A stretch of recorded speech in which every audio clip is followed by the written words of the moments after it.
Welcome to Echo Nomad Radio. Today's story comes from a woman I'll call Sarah. She's 43 now, and for the first time in her adult life, she can breathe. For 15 years, Sarah was the family mediator, the peacekeeper, the emergency contact for everyone else's crisis. She told herself this was love. This was what good daughters do. This was just helping. Then, one Thursday morning, her body made a decision her mind couldn't. It shut down completely. This is the story of the boundary Sarah finally set, not because she wanted to, but because she had no choice, and what she learned about the difference between helping people and preventing them from growing. Here's what Sarah told me.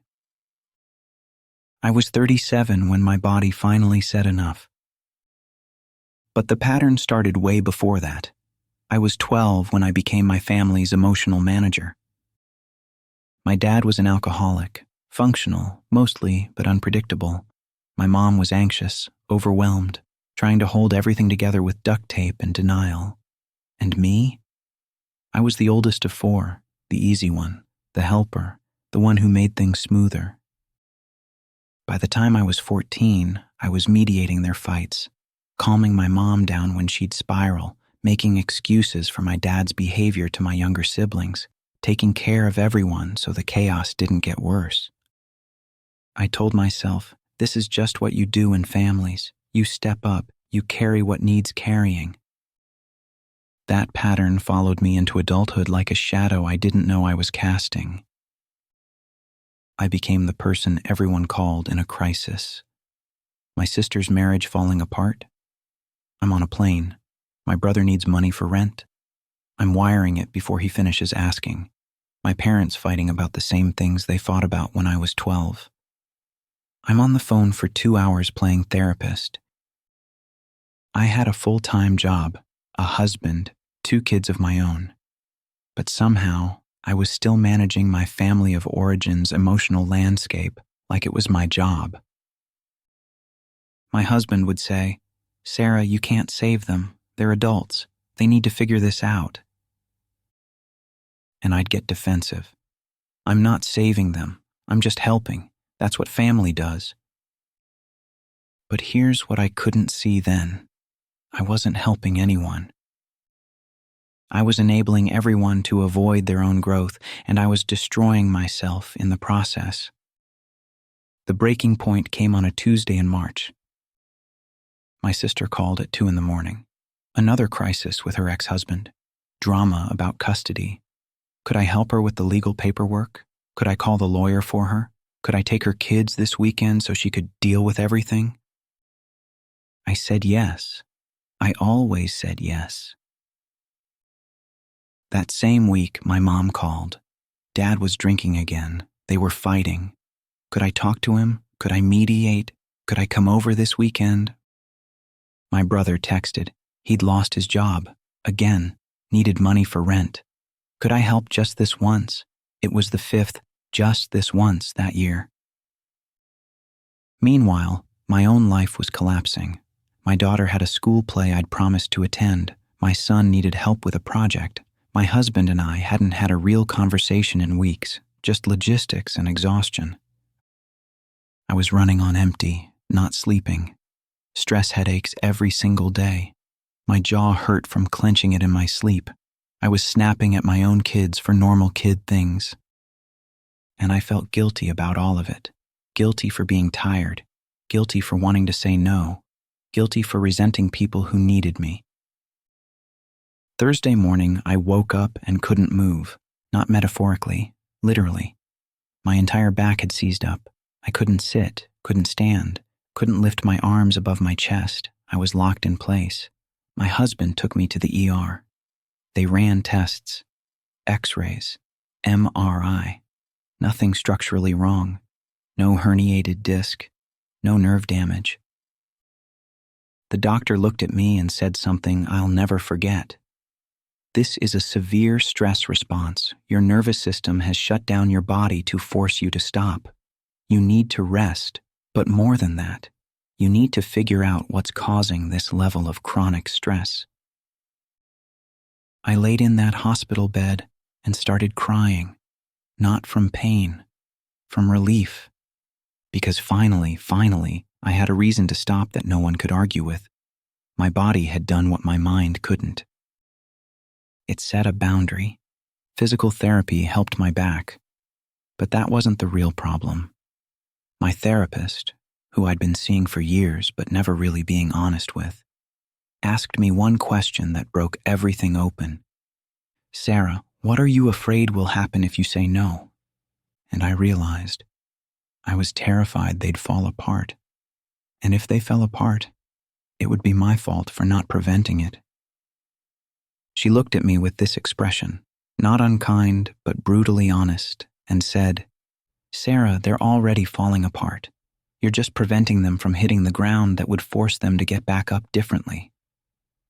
That fucking hurt to hear, but she was right. My sister wasn't learning how to manage her own life because I kept managing it for her. Every time she called in crisis, I fixed it. She never had to develop the skills to fix it herself. My brother wasn't facing his financial irresponsibility because I kept bailing him out. Why would he change? I was always there to catch him.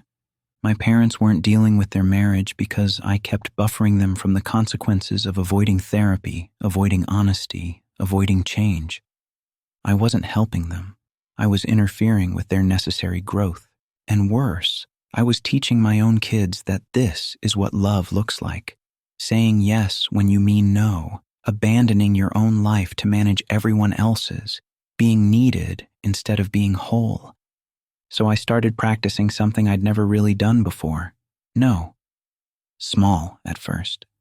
No, I can't come over this weekend. No, I can't mediate that fight. No, I can't fix that for you. It felt like ripping off my own skin. My sister called crying, another crisis. I said, "I love you, but I can't help you with this. You need to call your lawyer yourself." She said, "What do you mean you can't help me? You always help me." I said, "I know, and that's the problem." She was silent for a long time. Then she said, "Are you seriously abandoning me right now, when I need you the most?" And I said something I'd never said before. "I'm not abandoning you. I'm stepping back so you can learn to handle this yourself, because every time I rescue you, I'm preventing you from becoming the person who can rescue herself." She hung up on me. My mom called an hour later. "Your sister is devastated. She says you won't help her. What's going on with you?" I said, "Mom, I can't keep doing this. I can't keep managing everyone's crises. I have my own life, my own kids, my own marriage that's barely holding together because I'm never actually present." She said, "That's what family does, Sarah. We help each other." I said, "No, Mom. What I've been doing isn't help. It's codependency, and it's killing me." She said I was being selfish, that I'd changed, that she didn't recognize me anymore. And for the first time in my life, I said, "Good, because the version of me you recognized was dying." We didn't speak for 6 months, my sister, my parents, complete silence. Those 6 months were the hardest and most necessary of my life. You know what happened during those 6 months? They figured it out. My sister hired her own lawyer, filed her own paperwork, started actually dealing with her divorce instead of calling me every time she felt overwhelmed. She joined a divorce support group, made friends who were going through the same thing, started building a life that wasn't constantly in crisis mode. My brother didn't get the loan from me, had to face his landlord, had to figure it out, started working 2 jobs, started paying off his credit card debt, started, for the first time in his adult life, actually managing his own money. My parents went to couples therapy. Actual therapy. Not me on the phone playing therapist. A real professional who made them do the work I'd been doing for them for 25 years. They didn't need me to save them. They needed me to stop saving them so they could learn to save themselves. And me? I came back to my own life. I was present with my kids for the first time in years. Really present. Not half listening while mentally managing someone else's crisis. I went to my daughter's play. I helped my son with his project. I actually showed up. My husband and I started talking again. Real conversations. Not just logistics. Not just me being too exhausted to connect. We started going on walks together. We started laughing again. I started sleeping through the night. My back stopped hurting. My jaw unclenched. 6 months after I set the boundary, my sister called. She said, "I need to tell you something. I was so mad at you. For months, I was furious. I thought you'd abandoned me when I needed you most." I held my breath, waiting for the rest. She said, "But you were right. I needed to figure this out myself. And I did. And I'm stronger now than I've ever been. I'm handling things I never thought I could handle. And I wouldn't have learned that if you'd kept fixing everything for me." I cried. Not from guilt, from relief. My mom called a few weeks later, said something I never expected to hear. "Your dad and I have been going to therapy. We didn't realize how much we were putting on you. We should have dealt with our marriage decades ago instead of using you as our mediator. We're sorry. We put too much on you when you were young and we just kept doing it. That wasn't fair." That conversation healed something in me I didn't even know was broken. My brother took longer, but eventually he sent me a text. "I get it now. Thanks for not giving me the money. I needed to hit rock bottom to finally grow up." They didn't need me to be their savior.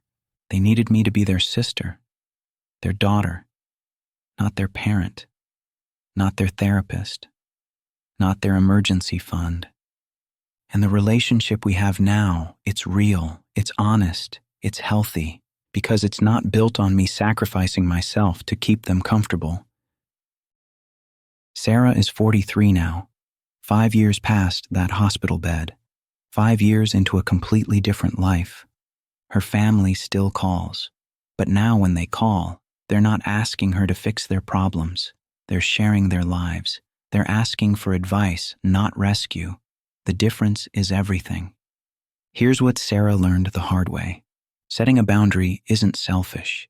It's the most loving thing you can do for yourself and for the people you've been over-functioning for.